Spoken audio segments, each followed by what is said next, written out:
अस्सलामुअलैकुम दोस्तों, आज मैं आपके लिए रेसिपी लेकर आई हूँ चने की दाल और तोरी बनाने का तरीका। बहुत ही आसान रेसिपी है, बहुत ही लाजवाब इसका टेस्ट होता है। इसकी आप लोग चेक कर सकते हैं। देखें ये कितना यमी लग रहा है। तो जितनी ये देखने में खूबसूरत रेसिपी लग रही है, ये खाने में भी इतनी ही लाजवाब है। तो चलें हम अपनी रेसिपी की तरफ चलते हैं। बहुत ही जल्दी ये रेसिपी बन जाती है। तो आधा कप हमने यहाँ पर ऑयल का इसमें ऐड कर दिया है। तो साथ में मैंने मीडियम साइज़ की प्याज ले लिया है, जिसको मैंने बारीक काट लिया है, वो इसमें ऐड करेंगे और हल्का सा इसको सॉफ्ट करेंगे। जितनी हमारी अच्छी बारीक प्याज कटी होगी, इतने ही हमारा अच्छा जो मसाला है बनकर तैयार होगा और इस सालन की जो ग्रेवी होगी वो भी बहुत अच्छी होगी।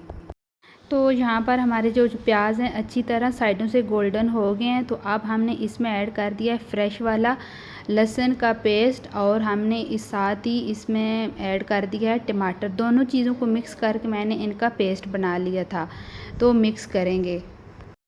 जो चने की दाल और आज हम तोरी की सब्ज़ी बना रहे हैं, ये हम प्रेशर में बना रहे हैं। प्रेशर से बनाने से ये हमें फ़ायदा हो जाता है कि दोनों चीज़ें बराबर की गल जाती हैं और जायका भी दोनों चीज़ों का बराबर हो जाता है। तो सॉरी दोस्तों, यहाँ पर मैं मसाले दिखाना आपको भूल गई थी। किचन में बहुत ज़्यादा गर्मी थी, मैंने कैमरा ऑन ही नहीं किया, तो इसीलिए मेरा कैमरा ऑफ रहा। तो मैं वीडियो बनाती रही, तो बाद में मुझे पता चला कि मैंने कैमरा ऑन ही नहीं किया, तो इसलिए सॉरी। तो जो मैंने मसाले ऐड किए थे वो मैं आपको बता देती हूँ। जब मैंने चने की दाल बॉईल की थी, 1 कप के करीब हमारे पास चने की दाल थी, तब मैंने चने की दाल में नमक डालकर अच्छी तरह बॉईल कर लिया था। तो मसाले मैं आपको बता देती हूँ। रोज़मर्रा के जो हमारे घर में मसाले इस्तेमाल होते हैं वही हमने इस्तेमाल किए हैं, कोई ज़्यादा हमने इसमें मसाले नहीं ऐड किए। हल्दी और लाल मिर्च का पाउडर और धनिया, 3 मसाले मैंने इसमें ऐड किए हैं। जो हल्दी थी वो हाफ़ टी स्पून थी और जो लाल मिर्च का पाउडर था वो 1 चम्मच भरकर थी और जो धनिया था वो आधी चम्मच थी। यही मसाले थे। हम सारे मसालों को भून लिया अच्छी तरह। जब मसाले में से ऑयल सेपरेट हो गया था, तब हमने इन तोरियों को डाल दिया था और सब्ज़ तोरी को अच्छी तरह मैंने मसाले में भून लिया था। जब इसमें ऑयल सेपरेट हो गया था, तब हमने इसमें पानी डालकर प्रेशर का ढक्कन हमने ऑफ़ कर दिया था।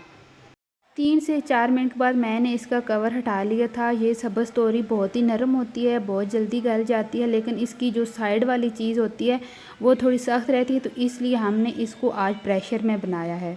तो यहाँ पर मैंने चने की दाल पहले से बॉईल करके रख ली थी, वो इसमें ऐड कर दी है और दोबारा से हमने इसको मिक्स कर लेना है और हमने प्रेशर का ढक्कन बंद कर देना है।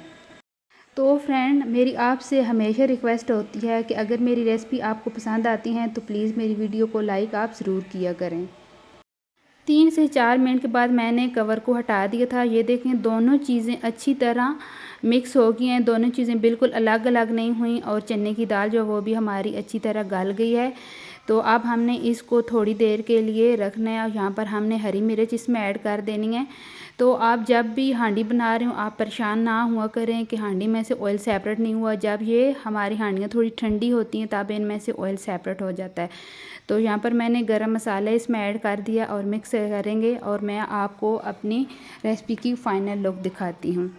अल्हम्दुलिल्लाह हमारी यहाँ पर रेसिपी रेडी हो चुकी है। आपने इसी तरह इस रेसिपी को ट्राई ज़रूर करना है और मुझे कमेंट करके ज़रूर बताना है ये मेरी आज की रेसिपी आपको कैसी लगी। अगर अच्छी लगी है तो प्लीज़ मेरी वीडियो को लाइक, शेयर एंड सब्सक्राइब ज़रूर करना। इसी तरह न्यू रेसिपी के साथ फिर मिलूँगी, तब तक के लिए अल्लाह हाफ़िज़।